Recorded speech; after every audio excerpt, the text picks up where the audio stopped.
Ng Special Investigation Task Group ng pulisya ang dalawang persons of interest at ayon sa pulisya, umamin raw sila sa kaso.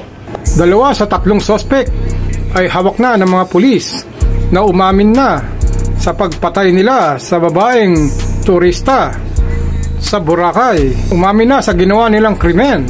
Nabalita na dati na pala silang nakulong dahil sa paggamit na pinagbabawal na gamot.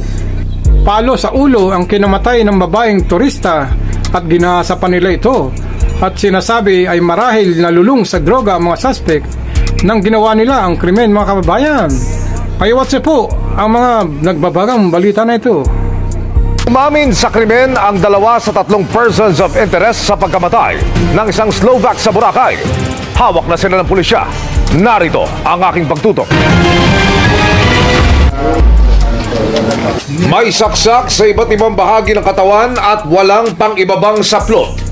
Ganyan, natagpuan noong March 11 sa isang abandonadong simbahan sa Boracay ang 23 anyos na si Michaela Mikova, isang turista mula Slovakia.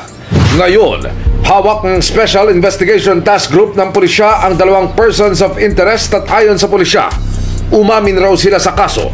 Ngayon pong araw na po ito ay kinukumpleto po ng SITG, yung pong pagkukuha po ng extrajudicial confessions. Nililinaw natin po, may mga parameters naman po yan upang paniwalaan natin o hindi yung kanila pong mga claim. Nung background investigation po nila, yung 2 po rito ay nakita nila po ay may previous records ng 2019 at 2024 ng paglabag po sa paggamit ng illegal na droga.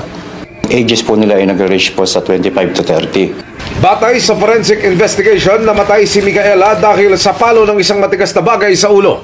Lumabas din na inabuso ang Slovak national. Meron din po siyang sign ng sexual abuse po. Base po sa background po ng persons of interest ay maaaring lulong sa droga.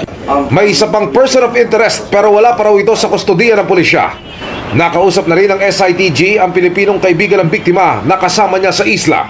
Ang paalam niya lang, sir, is may pupuntahan siya, sir. Pupunta siya sa another portion ng isla. Mamamasyal siya, something like ganun lang yung paalam niya. Ito po ay isang isolated case na patuloy po na iniimbestigahan. Ang masakit ngayon sa mga ganitong kaso na puro patayan sa Pilipinas ay laging may kinalaman sa paggamit ng illegal na droga kaya nagagawa ang krimen. Dahil hindi nila magagawa yan kung nasa matino silang pag-iisip, mga kababayan. Kaya nga itong sinasabi ko, mga kababayan, dahil pag nakagamit ka ng pinagbabawal na gamot, hindi ka makagawa ng matinong gawain.